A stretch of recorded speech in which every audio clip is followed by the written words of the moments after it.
bad lookout.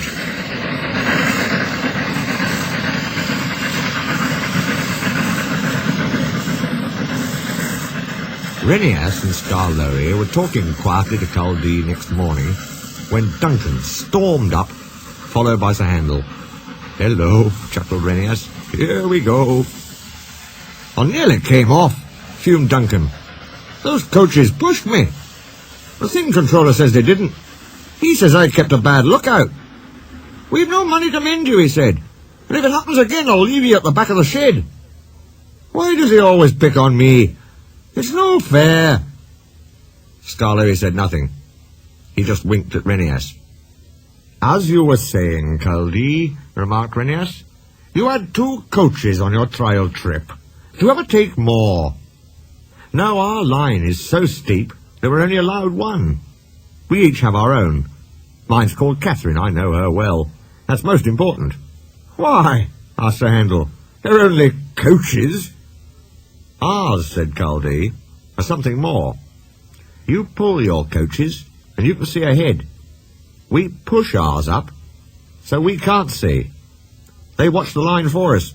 The guard watches too, of course, but Catherine's so clever that I know at once if anything is wrong." "That must take a load off your mind," said Skarloey. Culdee smiled. "But not off my buffers. Climbing's hard work, and needs a lot of steam. My fireman and I have a tiring time. Coming down," he went on, "it's different. Catherine and I just roll. We need no steam for that." Sir Handel sighed enviously. I should like that," he said. "With your automatic brakes. It sounds like a rest cure."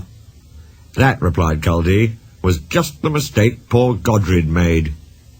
"Who?" asked the little engines. "Is Awdry?" "Awdry was our number 1, and named after a king," Culdee replied. "Perhaps that went to his smoke box and made him conceited. He'd never keep a good lookout.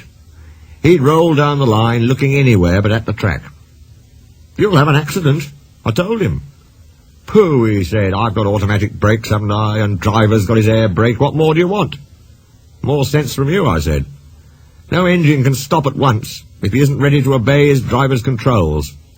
'The first thing a young engine learns,' agreed Skarloey. Awdry never learnt sense. His driver and fireman and the manager all spoke to him. They even took him to pieces to see if anything was wrong. But he still went on in the same old way.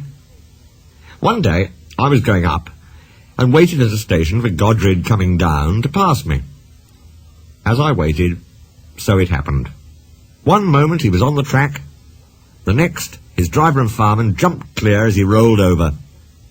No one was hurt. His coach stayed on the rails and the guard braked her to a stop. They brought Awdry home next day. 'We've no money to mend you,' said our manager, 'so you'll go to the back of the shed.'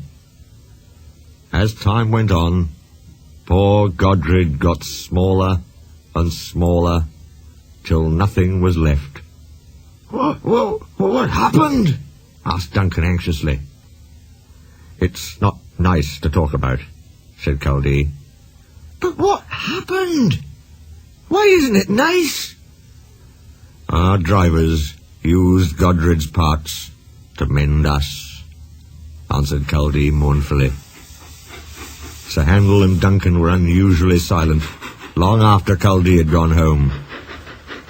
Neither Skarloey nor Renias ever mentioned that Culdee had made the story up.